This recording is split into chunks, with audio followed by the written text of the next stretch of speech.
Trying to get away with such a ridiculous lie. When will you stop living in a student's fantasy world? After rescuing a beautiful girl, I missed my company's new employee orientation. When I explained the situation to the company's president, Mr. Smith, he refused to listen to my explanation and assumed that it was a lie. Then he mocked me. Sure, it sounds like something out of a comic book, but a little fact-checking wouldn't hurt, right? A trash who chooses a girl over the company isn't needed. You're fired. No matter how much I explained, he wouldn't believe me, and eventually, I was fired. My career ended on the first day I was supposed to start working.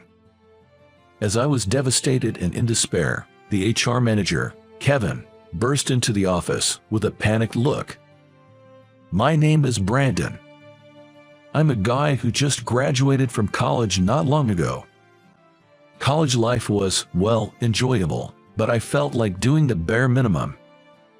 I only made a few friends in college and didn't join any clubs or sports teams. I've never had a girlfriend in my life. I just watched other bright and happy students with envy. I'm convinced I was a shadowy presence. Why am I so gloomy? One day, while riding the train, I pondered over this. In elementary school, I seemed like a normal, cheerful kid. I used to run around the playground with friends during breaks and hang out at friends' houses after school, playing games and had a great time.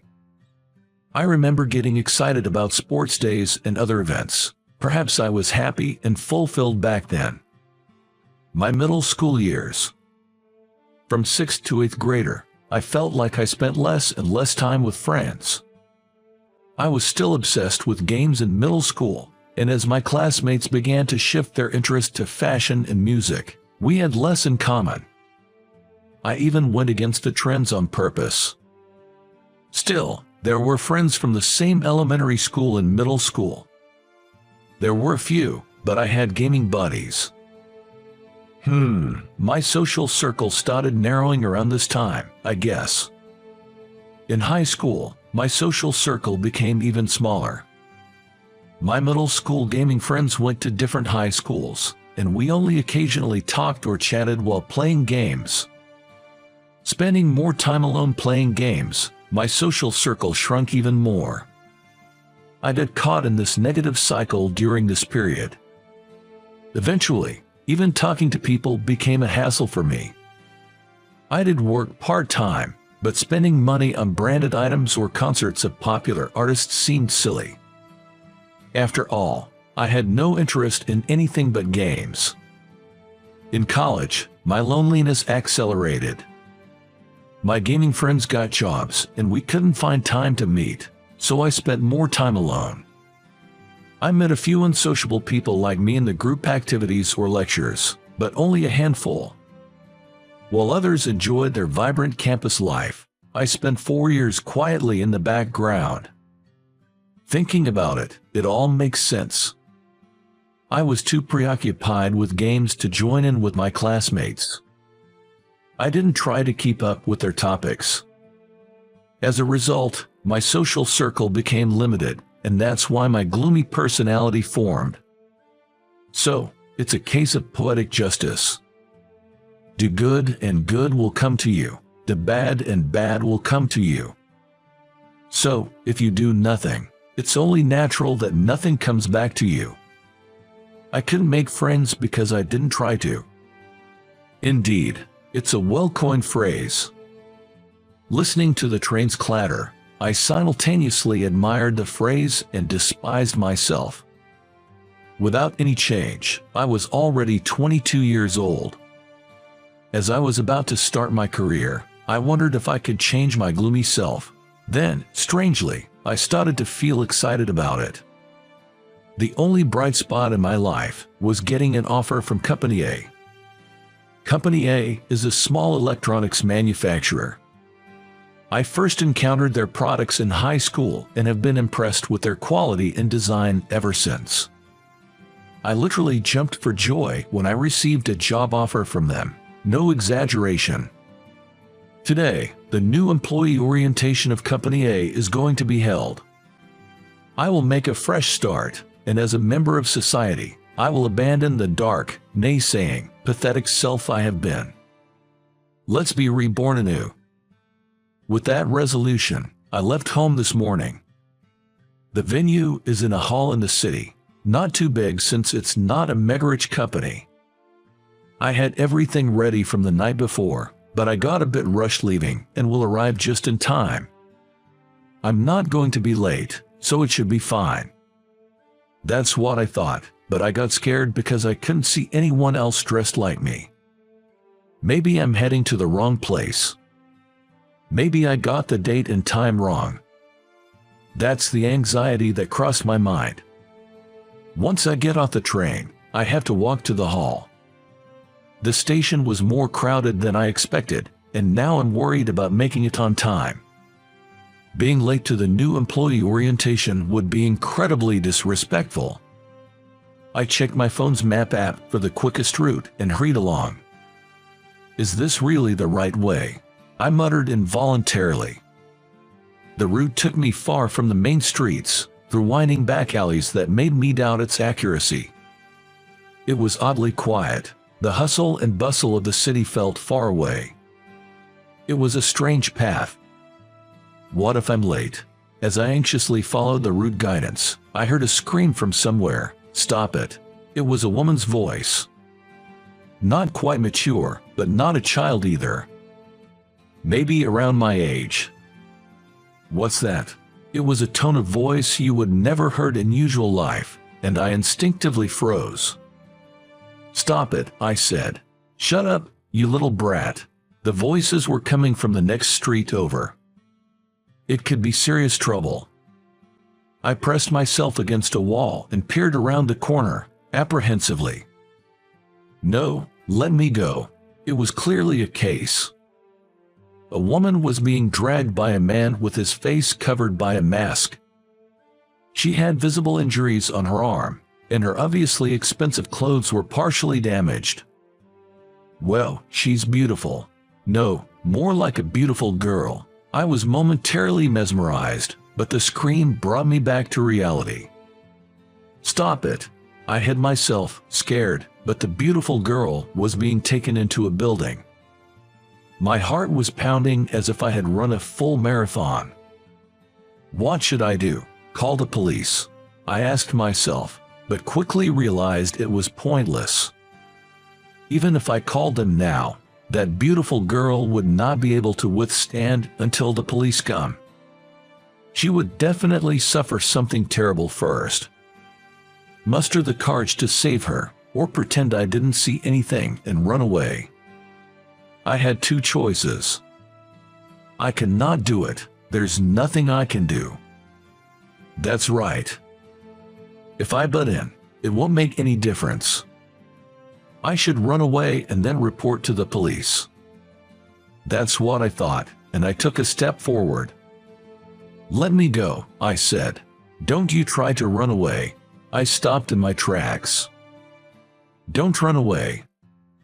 Of course, those words weren't meant for me, but they stuck in my mind and wouldn't fade away. Don't run away. Muttering this, I remembered my resolution to discard my weak and pathetic self. All right, I'll do it. Recklessly, I sprang out in front of the man and the beautiful girl. Stop it. I charged at the man, screaming. Maybe because it was so sudden, he couldn't dodge. He flew through the air and plunged headfirst into a nearby dumpster. Let's get out of here. Without waiting for a response, I grabbed the girl's hand and started running towards the station. Trying to keep out of sight from him, I led her by the hand and went into the station. Looks like we're safe. He doesn't seem to be following us. Since the man was up to no good, he probably avoided actions that would draw public attention. This gave me some relief. Thank you so much. You really saved me. Thank you. She kept thanking me profusely as we caught our breath from running. Tears were in her eyes. She must have been really scared. Oh, excuse me, your hand. I realized I had been holding her hand since we had started running and quickly let go. I had never been with a girl, let alone held hands with one. Even though it was unintentional, I felt my face getting hot. "If you'd like, I can walk you home. That guy might follow us." "Sorry to get you into trouble. I'm so sorry." She kept apologizing as I asked her for the nearest station, and after 2 transfers, we arrived. She didn't seem to know much about how to take and change the trains. With her fancy attire, maybe she's some kind of rich girl. I asked for her address and followed the route on my cell phone for about 10 minutes from the station. We arrived at a huge, lavish mansion.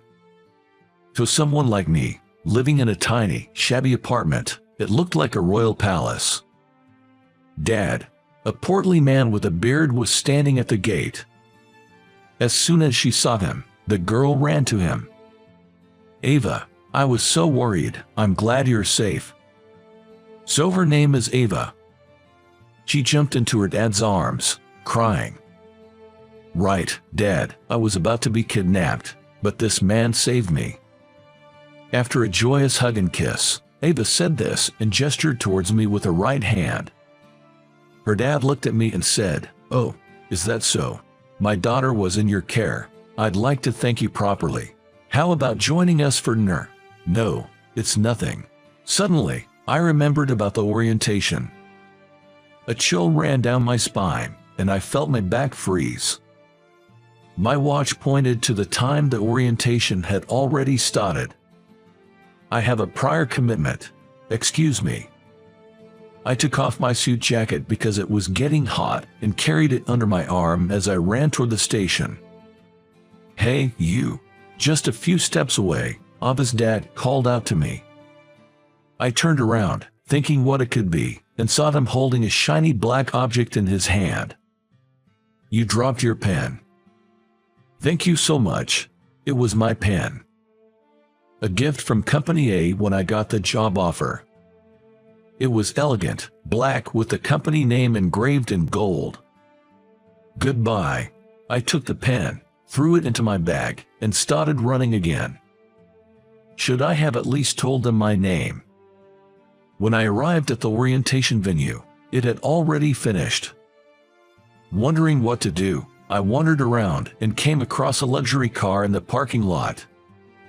The car stopped right in front of me, and the driver's side window rolled down.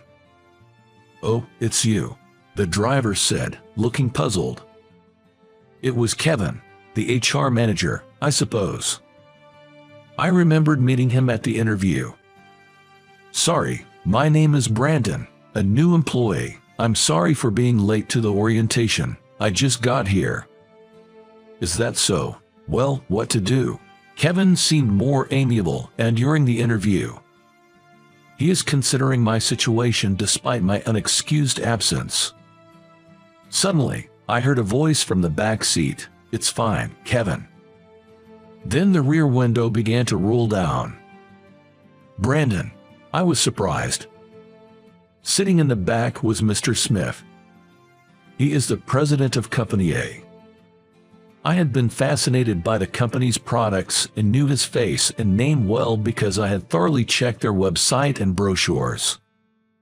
"The orientation's over for today. Be at the office by 8 a.m. tomorrow, okay?" "Yes, I understand. I'm very sorry." I apologized to Mr. Smith, but he started rolling up the window midway. Naturally, it seemed I had made him angry. "Kevin, drive on." "But shouldn't we hear out his circumstances?" "Just go, I'm busy." I overheard the conversation between Mr. Smith and Kevin. Kevin looked helpless as he nodded to me and rolled up the window. I nodded in return, expressing my apology. Soon, the luxury car drove off into the road. Kevin looked down. I thought for a moment, but considering my own situation, I had no time to worry about others. I felt a sense of despair, or maybe emptiness. Anyway, I was incredibly worried about what would happen from tomorrow onwards. The next day, after the daily morning assembly at work, the instruction was given to the new employees in the office. First, You all need to learn about our products. Here are some magazines related to our products. Please take one each. We were to read the magazine articles, learn from them, and compile a report with our thoughts and what we learned. This was the first task for all the new employees. Once you've written it, bring it to me. If it's okay, spend the rest of the morning reading other articles. Everyone seemed to be struggling, but for me, it was an easy task. I already knew a lot about Company A's products, so it was simple. I could probably write the report without even reading the articles. However, I might discover something new, so I decided to skim through them. During the task, I heard yelling from the back of the office. I involuntarily looked in that direction. "What the hell are you doing?" The one shouting was Kevin. He was sitting in his chair, scolding 3 young female employees. He looked nothing like the Kevin I saw yesterday, almost like a different person with a scary expression. The women he was yelling at kept putting their heads down, with the tears welled up in their eyes. Suddenly, I remembered Ava from yesterday. She too had tearful eyes and put her head down, but it felt different from this. "Submit a corrective plan by today, understand?" "Yes." They responded, their voices trembling. Kevin gestured with his hand for them to leave, and they dispersed. At the same time, a colleague next to me nudged me with his elbow. I turned to him, and he whispered, "That's the guy from the interview, right?" "Yeah, Kevin." "He's really scary, isn't he?" "Yeah, he is." "Oh dear, no way." After saying that, he returned to reading his magazine. I secretly glanced at Kevin again, and he was sitting with his elbows on the desk, holding his head. I had just finished writing the report and was about to submit it. The office door banged open, and Mr. Smith appeared. Led by senior employees, everyone stood up. "Oh, it's you, Brandon. Come here for a moment." "Yes." I was led to Mr. Smith's office. The luxurious decor and comfortable-looking reception set caught my eye. "You know why you've been called here, don't you?" Mr. Smith sat on the desk, crossing his legs and arms, and began to speak to me. I understood very well why I had been called. It was a concern that kept me up last night. It's about my unexcused absence from yesterday's orientation. "That's right. I'm truly sorry."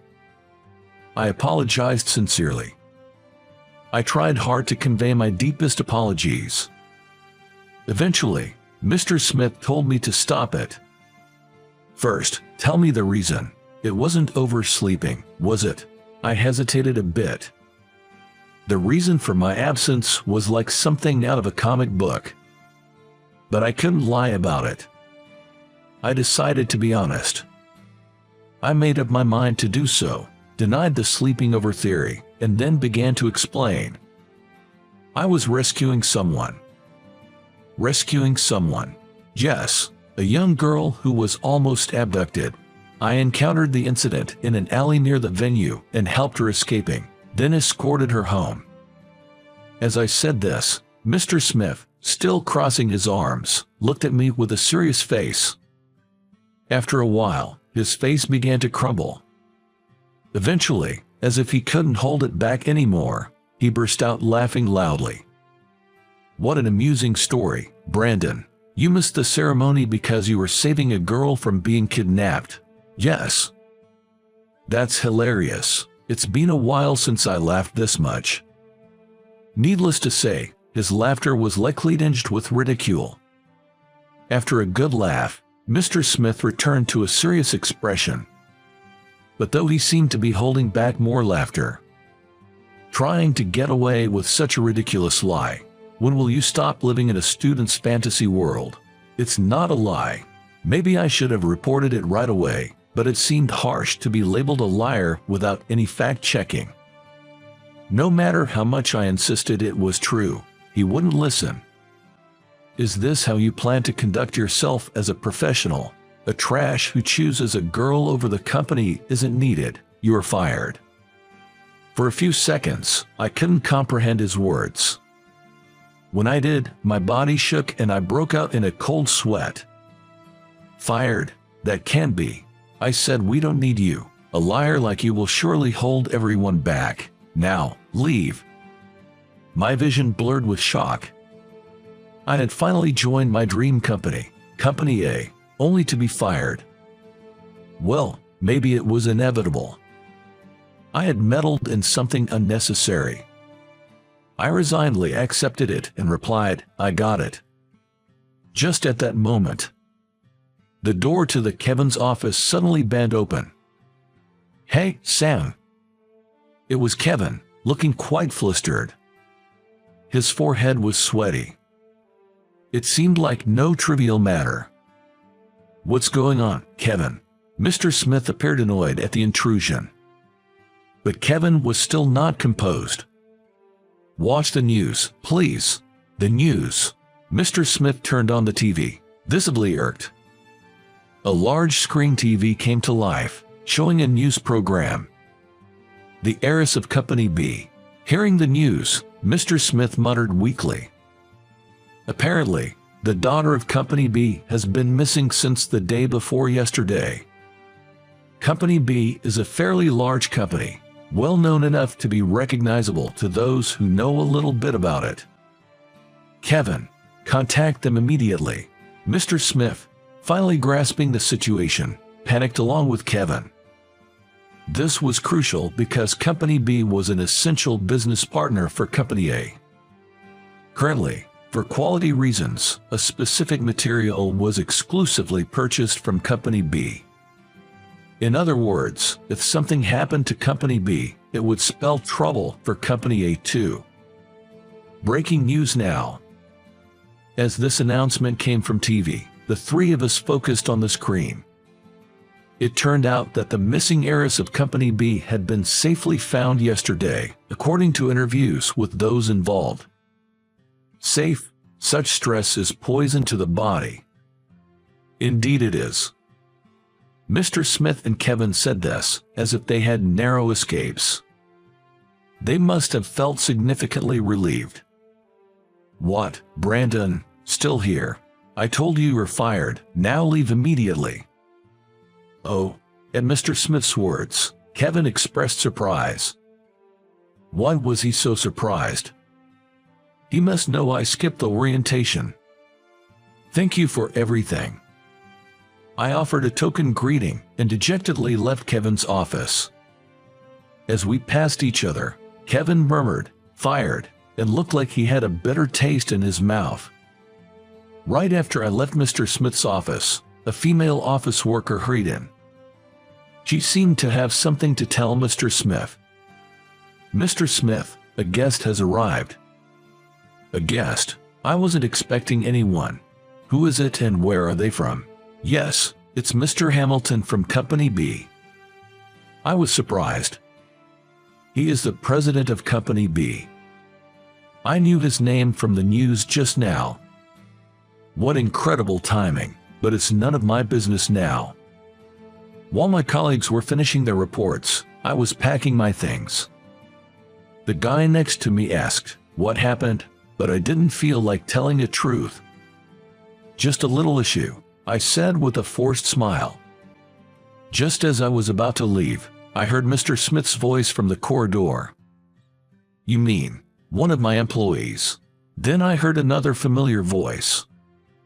"Yes, definitely someone from your company." As I looked towards the sound, the office door banged open again. Mr. Smith appeared, followed by a portly man with a beard. Our eyes met momentarily. "Oh, he's that man, the one carrying that bag." I remembered him. He was the man from the large mansion I visited yesterday, that girl's father. "That man, you say?" Mr. Smith was visibly shocked, struggling to find words. I was also struggling to grasp the situation. "Yes, I would very much like to speak with him." "All right, Brandon, come here." Smith beckoned me, and I was led to a reception room next to the office. Listening more closely, it turned out that the girl's father was Mr. Hamilton, the president of Company B. So, the heiress mentioned in the news was Ava, and unknowingly, I had been involved in her disappearance. "I heard from my daughter, Brandon. You were very brave," he said. No, well, my heart was racing. What had I done? I had unwittingly become involved in a news-making incident due to a whim. I wasn't regretting it, but I was utterly bewildered. I couldn't talk about the incident as it was under investigation, but apparently, Ava was targeted for a kidnapping, presumably for ransom. And I had stumbled upon it, leading to this moment. "I look forward to your future achievements, Brandon." Mr. Hamilton said this with a hearty laugh. Mr. Smith also laughed along exaggeratedly. But how did they know I was at Company A? Right after that thought, I remembered dropping a commemorative pen. Company A gave it to me in front of the mansion. Of course, they must have seen the company name engraved on it. If there are people like Brandon at your company, I would certainly like to build a good relationship, Mr. Hamilton said. He is smiling as he shook hands with Mr. Smith. Mr. Smith was again smiling in an exaggerated manner. But I was still being fired. I hesitated to speak up, but since I was being fired anyway, I felt no need to respect Mr. Smith. Well, let's just say it. I regret to inform you that I am resigning from the company today. I had a discussion with Mr. Smith just now. You're resigning? Mr. Hamilton asked in surprise. His eyes widening significantly, looking quite shocked, which made me feel sorry. Brandon, calm down. It was just a joke. No need to take it seriously, Mr. Smith said in a rushed and awkward attempt to backpedal. But I didn't listen. Excuse me, but I will take my leave here, since I'm a trash who chose a girl over the company, I said. Quoting Mr. Smith's words, and stood up. He tried to grab my hand to stop me, but he just barely missed. Brandon, Mr. Hamilton called out to me. When I turned around, he gestured with his open palms, silently asking me to wait. Mr. Smith, what does Brandon mean by what he just said?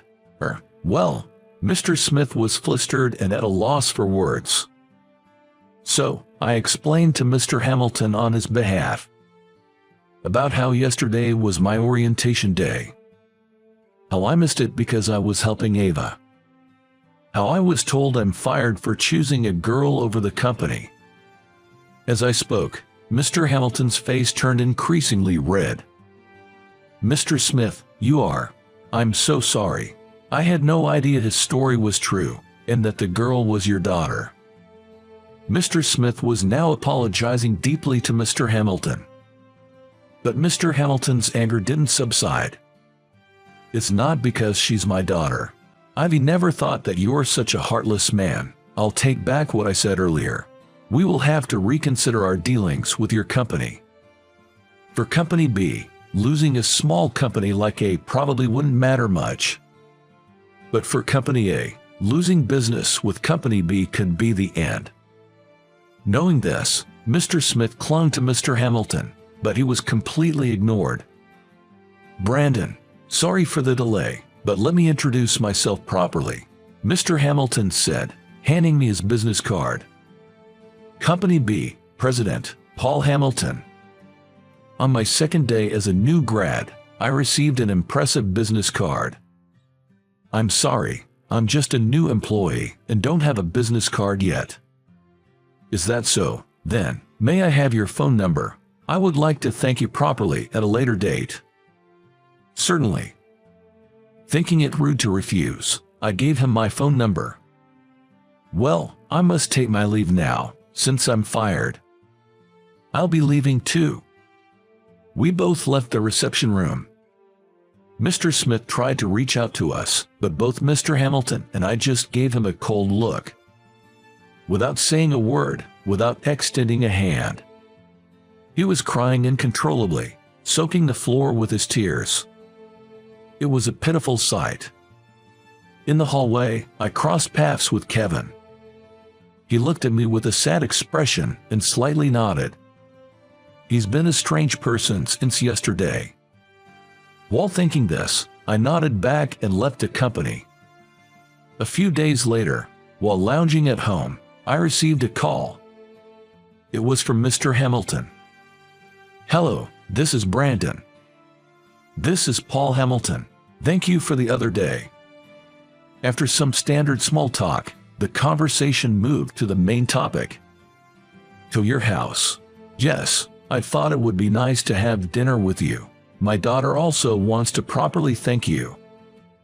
I was surprised by the unexpected invitation. Recalling the grand mansion I had seen that day.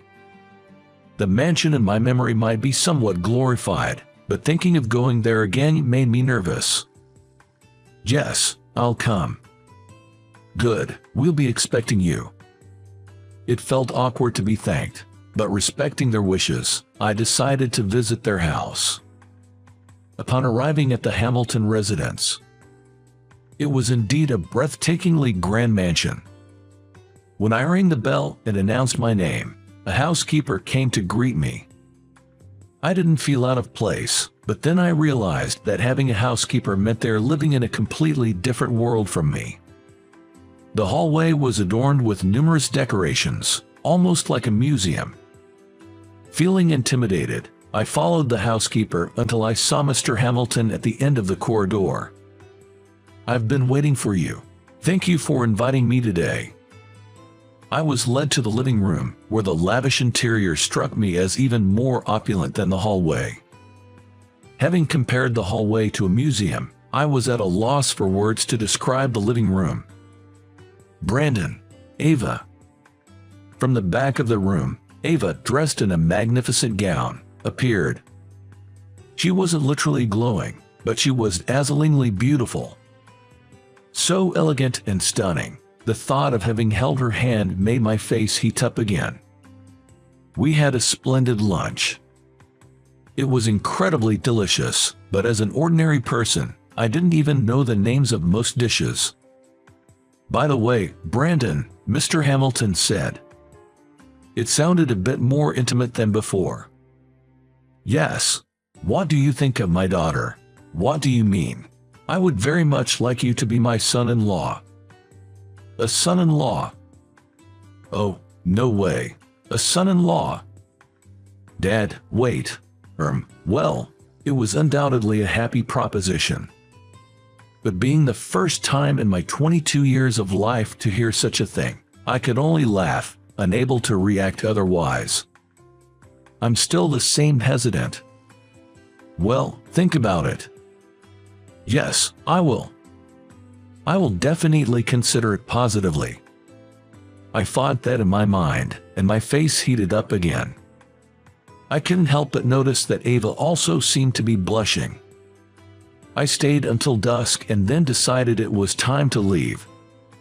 Considering the time, I couldn't avoid the packed trains, which made me feel a bit depressed. As I was heading towards the gate, a luxurious car was parked outside. "Come on, Brandon, get in." Apparently, it was Mr. Hamilton's private driver, and he was offering to drive me home. I appreciated their warm hospitality, and thankfully accepted the kind offer. "Thank you for the meal. Come again anytime. Ava will be waiting." As Mr. Hamilton said that, Ava, standing beside him, raised her hand slightly and smiled gently before speaking. "See you again, Brandon." That night, my heart raced until I fell asleep. A few days later, I received a call from Company A. Reluctantly, I answered. "Hello, this is Kevin from Company A." When I asked what he wanted, he said he had something to discuss and wanted me to come to the office the next day. Honestly, I didn't want to go. I think Company A's products are great, but as long as Mr. Smith is there, I have no desire to be part of their circle. I'm sorry, but I was fired. Please, I really need to talk to you.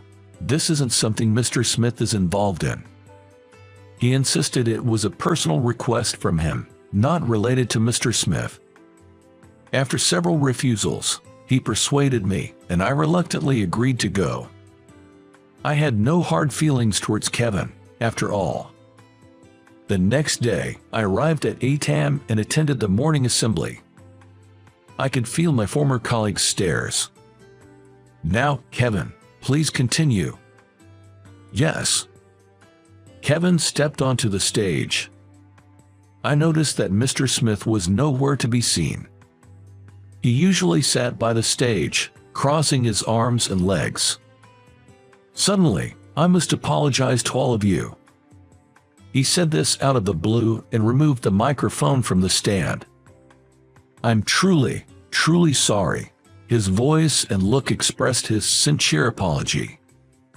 It was so unexpected that I couldn't comprehend what was happening. The employees were also confused and started murmuring. Kevin then explained the situation. I have been terrible to all of you.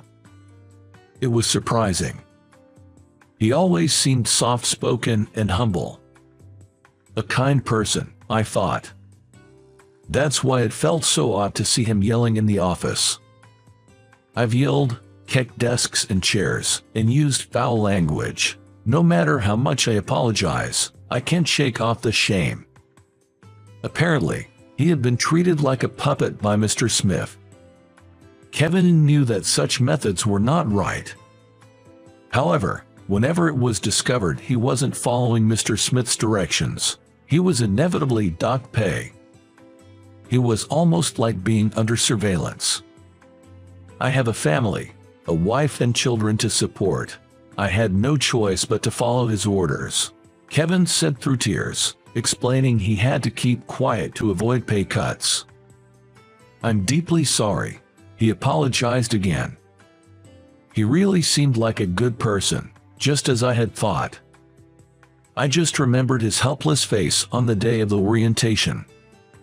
The next day, holding his head in distress. The bitter expression on his face.